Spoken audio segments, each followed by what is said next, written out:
I'm going to give a very quick introduction to a project called One-Click-Orgs. I'm Charles Armstrong.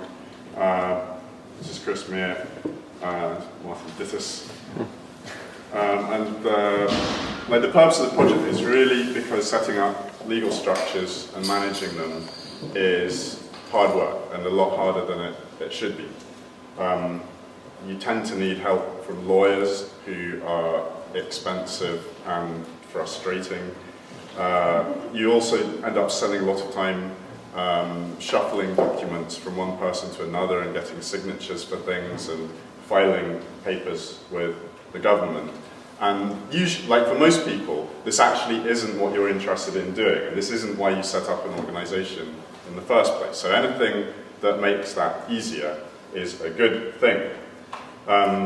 So One-Click-Orgs is working to simplify all of that.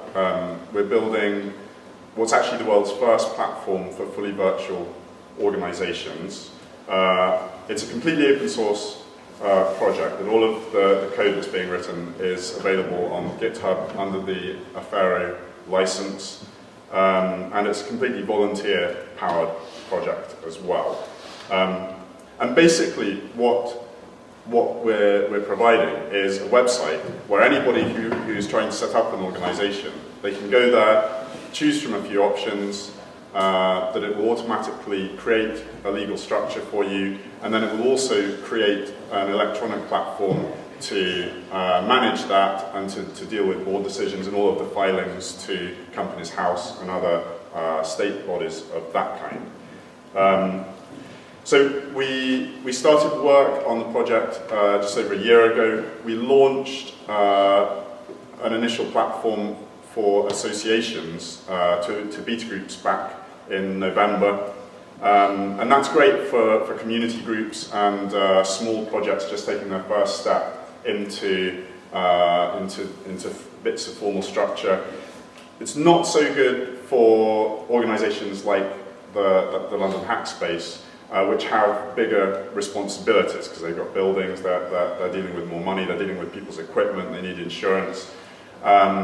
And so Hackspaces around the world typically need more structure than an association will give you. And most of them are set up as non-profit corporations. And the UK equivalent of that is a company limited by guarantee, and indeed that's the form that the London Hackspace is set up with.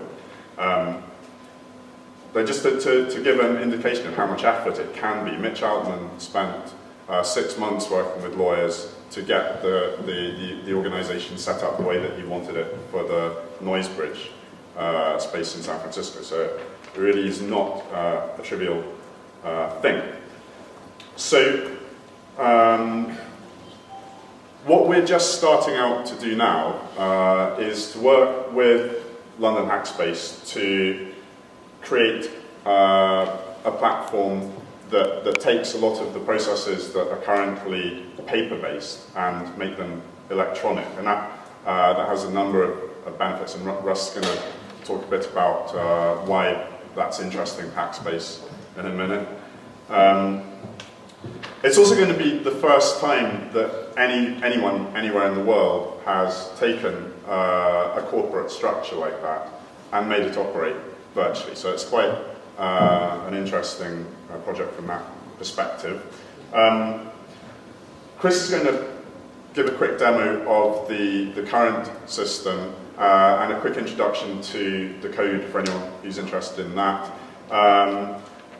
We'd really like to get as many people in the Hackspace community involved in designing and creating the platform as possible.